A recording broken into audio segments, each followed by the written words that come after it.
Vamos a empezar hablando algunos elementos esenciales para entender lo que es la morfología. La morfología, the concept word says, turns out to be a complex of fuzzy word, consider elements rather than words. Cuando estamos hablando de morfología nos referimos a las palabras como elementos, no como palabras. Se habla de elementos porque dentro de una palabra podemos tener 2, 3 elementos que la conforman o le dan significación. Por ejemplo, tall, talks, talker, talk and talking.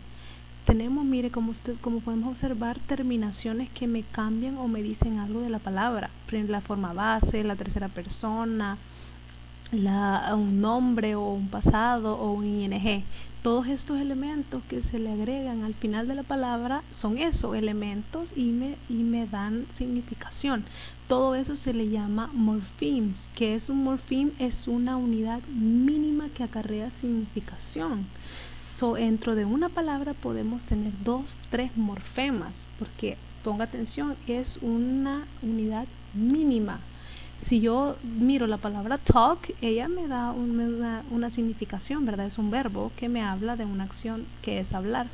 Pero también estos elementos de la S, la ER, la ED o la ING también acarrean significado. Yo sé que me dicen tercera persona o tiempos gramaticales, entonces son morfemas, solamente que tenemos 2 o 3 tipos de morfemas que vamos a ver. Por ejemplo, tenemos la palabra reopened. ¿Cuántos morfemas hay aquí? 3. Re, open and ed. Todos son unidades mínimas de significado porque cada una de ellas me expresa algo. Este re tiene un significado, open claramente es la base de la palabra, la que acarrea todavía más significación, y la ed me está dando también una indicación de algo. Ahora bien, ese es otro ejemplo, lo mismo, a tourist. Como podemos ver, nosotros solo decimos, oh, es una palabra. No, pero consta de 3 elementos. Tour, est y s. 3 diferentes elementos que me indican algo.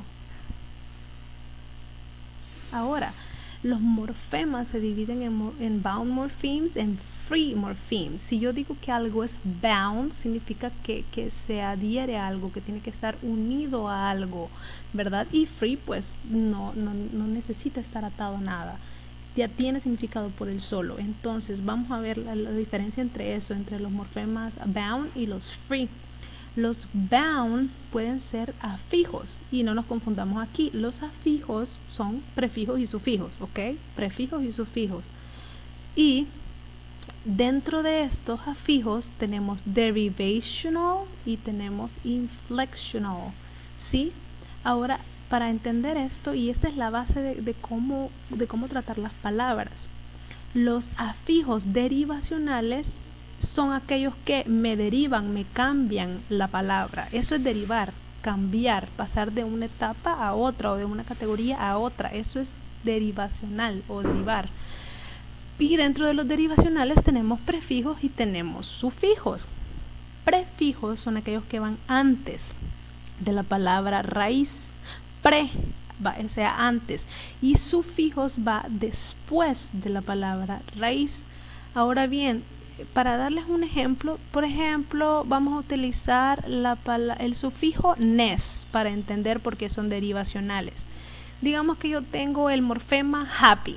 Happy es un adjetivo, claro, yo sé que es un adjetivo, pero si yo le agrego un sufijo, en este caso nes, si yo le agrego nes, cambio la categoría de la palabra. Va a decir happiness. Ahora ya no es un adjetivo, ahora si yo le agrego el sufijo es que es un nombre. Por eso deriva, cambia su categoría. Para eso son los sufijos o los prefijos. Ahora, digamos, un ejemplo con un prefijo. Yo puedo decir, utilizar anti, digamos. Yo puedo decir que tengo la palabra hero, ¿verdad? Héroe. Yo sé que héroe es un nombre.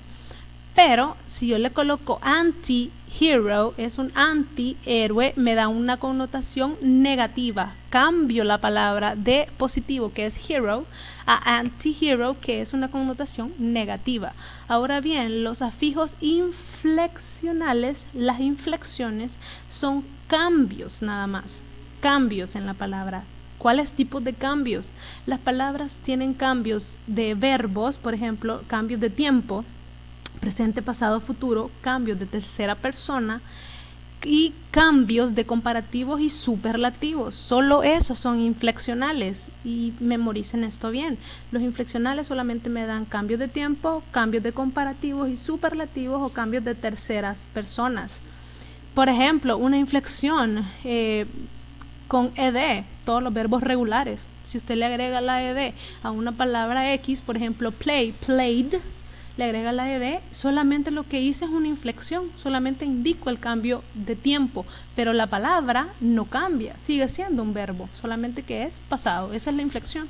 Los cambios de comparación, ¿vale? De er, easy, easier, solamente lo que hago es agregarle esta er, la palabra sigue siendo un adjetivo, pero yo le agrego la er solamente para hacer este cambio inflexional de comparación.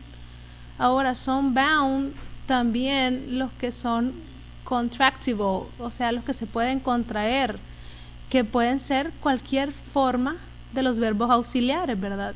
Si yo sé que puedo hacer contracciones con is, are, will y otros más, entonces son bound. ¿Por qué? Porque tienen que estar unidos a una palabra raíz para tener significación. Todos estos bound tienen que estar unidos a una raíz para que tengan significación, porque a mí nest, sheep, er no me van a decir nada, ¿verdad? Si no están unidos a algo.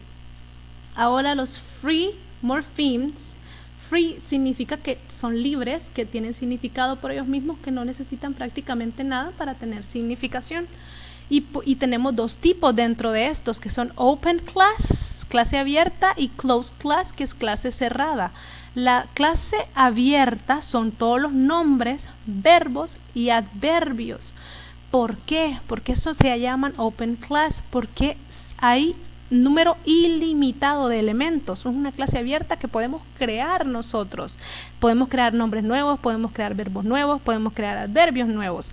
¿Por qué? Y un ejemplo puede ser, por ejemplo, lo que estamos viendo ahorita, coronavirus. Ese es un nombre que hace 10, 20 años nosotros no teníamos en nuestro léxico. Por eso es una clase abierta. Nosotros podemos incluir nuevos nombres dependiendo de lo que vayamos viviendo en nuestro día a día. Lo mismo con verbos, lo mismo con adverbios. Ahora, la clase cerrada es una clase que ya tiene elementos limitados. Ya no podemos incluir más. Son los que son los que están y ya. Por ejemplo, las conjunciones. Y los fanboys, ¿se recuerdan que hablábamos de eso? Fanboys solo son 7 y ya, no vamos a inventar nosotros más.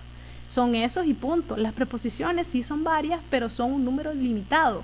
También los pronombres, solo son una determinada tablita con pronombres y ya. Entonces, esos son los morfemas, ¿sí? Y ya les expliqué cuáles son los bound, los que tienen que estar unidos a algo, y los que son free.